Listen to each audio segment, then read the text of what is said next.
ನಮಸ್ತೆ ಮಾತೃಭೂಮಿ. ಮೈಗ್ರೇನ್ ನೋವಿಗೆ ಸಾಕಾಗಿ ಹೋಯ್ತಾ? ಬನ್ನಿ ಇದನ್ನು ಕೊನೆಗಾಣಿಸೋಣ. ಪ್ರೀತಿಯ ವೀಕ್ಷಕರಿಗೆ ಆಯುರ್ ಪಾಂಚಜನ್ಯದ ಮತ್ತೊಂದು ವಿಶೇಷ ಸಂಚಿಕೆಗೆ ಸ್ವಾಗತ. ನಿಮಗೆ ಪದೇ ಪದೇ ತಲೆಯ ಒಂದು ಭಾಗದಲ್ಲಿ ತೀವ್ರ ನೋವು ಬರುತ್ತಿದೆಯೇ?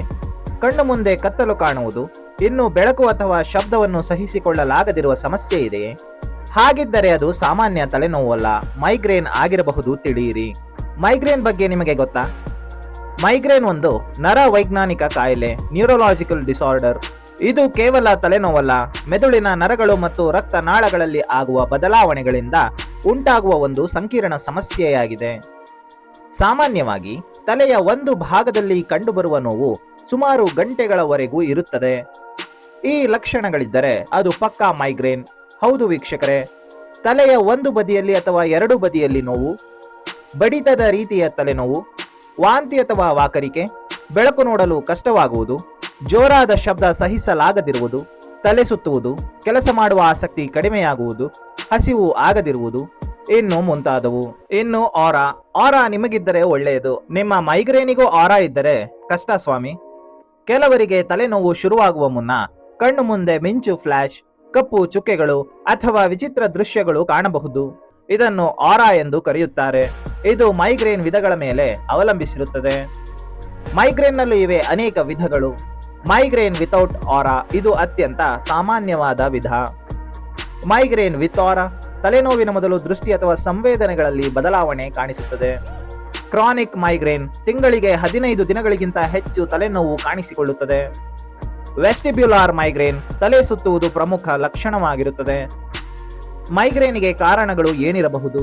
ನಿಖರ ಕಾರಣಗಳು ಮೈಗ್ರೇನ್ಗೆ ಇಲ್ಲವಾದರೂ ಟ್ರಿಗರಿಂಗ್ ಫ್ಯಾಕ್ಟರ್ಗಳನ್ನ ನೋಡುವುದಾದರೆ ನಿದ್ರೆಯ ಕೊರತೆ, ಅತಿಯಾದ ಮಾನಸಿಕ ಒತ್ತಡ, ಹಸಿವಿನಿಂದ ಇರುವುದು, ಅತಿಯಾದ ಜಂಕ್ ಫುಡ್ಗಳ ಸೇವನೆ, ಹೆಚ್ಚು ಮೊಬೈಲ್ ಅಥವಾ ಲ್ಯಾಪ್ಟಾಪ್ ಬಳಕೆ, ಹಾರ್ಮೋನ್ ಬದಲಾವಣೆಗಳು, ಅತಿಯಾದ ಕಾಫಿ, ಮದ್ಯಪಾನ, ಕೆಲವು ಆಹಾರ ಪದಾರ್ಥಗಳು, ಸ್ಮೋಕಿಂಗ್, ತಂಬಾಕು ಸೇವನೆ, ಅತ್ಯಂತ ತಂಪಾದ ಬಿಸಿಯಾದ ವಾಸನೆ ಹೊಂದಿರುವ ಆಹಾರ ಪದಾರ್ಥಗಳು, ಪರ್ಫ್ಯೂಮ್ಸ್, ಟ್ರಾವೆಲಿಂಗ್, ಏರೋಪ್ಲೇನ್ ಟ್ರಾವೆಲಿಂಗ್, ಅತಿಯಾದ ಎಸಿ ಬಳಕೆ.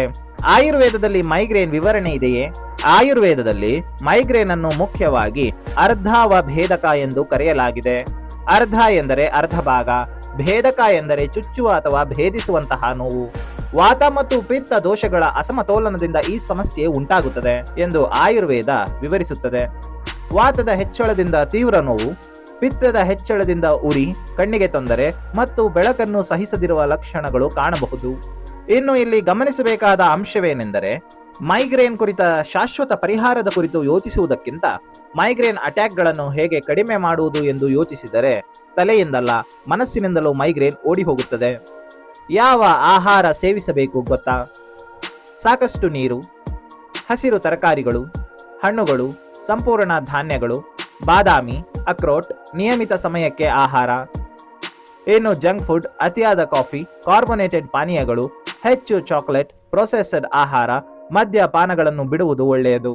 ಈ ಸಮಸ್ಯೆಗೆ ಏನೆಲ್ಲ ಚಿಕಿತ್ಸೆಗಳು ಲಭ್ಯವಿದೆ ಅನ್ನೋದನ್ನ ನೋಡೋದಾದರೆ, ಆಧುನಿಕ ವೈದ್ಯಕೀಯ ಚಿಕಿತ್ಸಾ ಪದ್ಧತಿಯಲ್ಲಿ ಚಿಕಿತ್ಸೆ ಸಂಪೂರ್ಣವಾಗಿ ಲಿಮಿಟೆಡ್ ಆಗಿದ್ದು, ತಲೆನೋವಿನ ದಾಳಿ ಬಂದಾಗ ಪ್ಯಾರಾಸೆಟಮಾಲ್, NSAIDs, ಟ್ರಿಪ್ಟಾನ್ಸ್, ಉದಾಹರಣೆಗೆ ಸುಮಾಟ್ರಿಪ್ಟಾನ್ ಮುಂತಾದ ಮೆಡಿಸಿನ್ಗಳು.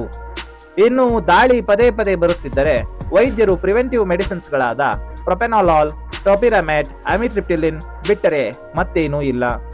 ಹಾಗಾದರೆ ಆಯುರ್ವೇದದಲ್ಲಿ ಏನಿದೆ ಅನ್ನೋದನ್ನ ನೋಡೋದಾದ್ರೆ, ಆಯುರ್ವೇದ ಮೈಗ್ರೇನ್ ಅನ್ನು ಕೇವಲ ಸಿಂಪ್ಟಮ್ ಎಂದು ನೋಡದೆ ಸಂಪೂರ್ಣ ಶರೀರವನ್ನ ಒಂದು ಎಂದು ಚಿಕಿತ್ಸೆ ನೀಡುತ್ತದೆ. ಪ್ರಮುಖವಾಗಿ ದೀಪನ ಪಾಚನ ಚಿಕಿತ್ಸೆ, ಹೊಟ್ಟೆಯಲ್ಲಿರುವ ಅಗ್ನಿಯನ್ನು ಉತ್ತೇಜಿಸಿ ಆಹಾರದ ಜೀರ್ಣಕ್ರಿಯೆಯನ್ನು ಸರಿ ಮಾಡುವುದು. ಇದು ಗಟ್ ಬ್ರೈನ್ ಆಕ್ಸಿಸ್ ಸಮತೋಲನಕ್ಕೆ ಸಹಕಾರಿ. ಶಿರೋ ಅಭ್ಯಂಗ, ಯಾವುದೇ ನೋವು ಬರುವುದು ವಾತ ದೋಷದಿಂದ, ಹೀಗಾಗಿ ಶಿರೋ ಅಭ್ಯಂಗ ತಲೆಯ ಭಾಗದ ವಾತ ದೋಷವನ್ನು ಕಡಿಮೆ ಮಾಡುತ್ತದೆ. ಇನ್ನು ಮೈಗ್ರೇನ್ ನಲ್ಲಿ ಪಿತ್ತ ದೋಷ ಪ್ರಕೋಪಗೊಳ್ಳುವುದರಿಂದ ಅದರ ಶಮನಕ್ಕೆ ವಿರೇಚನ, ದೇಹದ ಪ್ರತಿ ಅಂಗವನ್ನು ಸದೃಢಗೊಳಿಸಲು ಅಭ್ಯಂಗ, ತಲೆಯನ್ನು ಶಕ್ತಿಯುತವಾಗಿ ಮಾಡಲು ನಸ್ಯ, ಶಿರೋಧಾರ, ಔಷಧಿಗಳಾದ ಶಿರಶೂಲ ವಜ್ರರಸ, ಸೂತಶೇಖರ ರಸ, ಲಘು ಸೂತಶೇಖರ ರಸ, ಶಂಕವಟಿ ಇನ್ನು ಮುಂತಾದ ಶ್ರೇಷ್ಠ ಔಷಧಿಗಳ ಬಳಕೆ ಮೈಗ್ರೇನ್ ಮಟ್ಟ ಹಾಕಲು ತುಂಬಾ ಸಹಾಯಕ. ಇನ್ನು ಆಯುರ್ ಪಾಂಚಜನ್ಯ ಯೋಗ ಮತ್ತು ಪ್ರಾಣಾಯಾಮ ಕಾರ್ನರ್ ನಲ್ಲಿ ಇವತ್ತಿನ ಸಜೆಷನ್ಸ್ ಗಳನ್ನ ನೋಡುವುದಾದರೆ, ಪ್ರಾಣಾಯಾಮ, ಅನುಲೋಮ ವಿಲೋಮ ಹಾಗೂ ಭ್ರಾಮರಿ, ಯೋಗಾಸನ, ಶವಾಸನ, ಬಾಲಾಸನ, ವಜ್ರಾಸನ ಹಾಗೂ ಭುಜಂಗಾಸನ. ಪ್ರತಿದಿನ ನಿಯಮಿತವಾಗಿ ಈ ಯೋಗಾಸನ ಹಾಗೂ ಪ್ರಾಣಾಯಾಮ ಮಾಡುವುದರಿಂದ ಮೈಗ್ರೇನ್ ಅನ್ನು ಯಶಸ್ವಿಯಾಗಿ ಹತ್ತಿಕ್ಕಬಹುದು. ನೆನಪಿರಲಿ, ಮೈಗ್ರೇನ್ ಒಂದು ಸಾಮಾನ್ಯ ತಲೆನೋವಲ್ಲ. ಇದು ಜೀವನದ ಗುಣಮಟ್ಟದ ಮೇಲೆ ಪರಿಣಾಮ ಬೀರುವ ನರ ವೈಜ್ಞಾನಿಕ ಸಮಸ್ಯೆಯಾಗಿದೆ. ಆದರೆ ಸರಿಯಾದ ಆಹಾರ, ನಿಯಮಿತ ನಿದ್ರೆ, ಒತ್ತಡ ನಿಯಂತ್ರಣ, ಯೋಗಾಭ್ಯಾಸ ಹಾಗೂ ಸೂಕ್ತ ಆಯುರ್ವೇದ ಚಿಕಿತ್ಸೆಯಿಂದ ಬಹುತೇಕ ರೋಗಿಗಳಲ್ಲಿ ಉತ್ತಮ ನಿಯಂತ್ರಣ ಸಾಧ್ಯ. ಮೈಗ್ರೇನ್ ಕುರಿತ ಚಿಕಿತ್ಸೆ ಮತ್ತು ಸಲಹೆಗಳಿಗೆ ಮುಕ್ತವಾಗಿ ಆಯುರ್ಪಾಂಚಜನ್ಯದ ತಜ್ಞ ವೈದ್ಯರನ್ನ ನೀವು ಸಂಪರ್ಕಿಸಬಹುದು. ಇದಾಗಿತ್ತು ಮಿತ್ರರೇ ಮೈಗ್ರೇನ್ ಉರ್ಫ್ ಅರ್ಧಾವವೇದಕದ ಸಂಕ್ಷಿಪ್ತ ಮಾಹಿತಿ. ಮುಂದಿನ ಸಂಚಿಕೆಗಳಲ್ಲಿ ಆಯುರ್ವೇದದ ಮತ್ತಷ್ಟು ಆಸಕ್ತಿಕರ ಸಂಗತಿಗಳನ್ನ ನಿಮ್ಮ ಮುಂದೆ ಪ್ರಸ್ತುತಪಡಿಸಲಿದ್ದೇವೆ. ಅಲ್ಲಿವರೆಗೆ ಧನ್ಯವಾದ. ಜೈ ಹಿಂದ್, ಜೈ ಆಯುರ್ವೇದ, ಜೈ ಕರ್ನಾಟಕ ಮಾತೆ.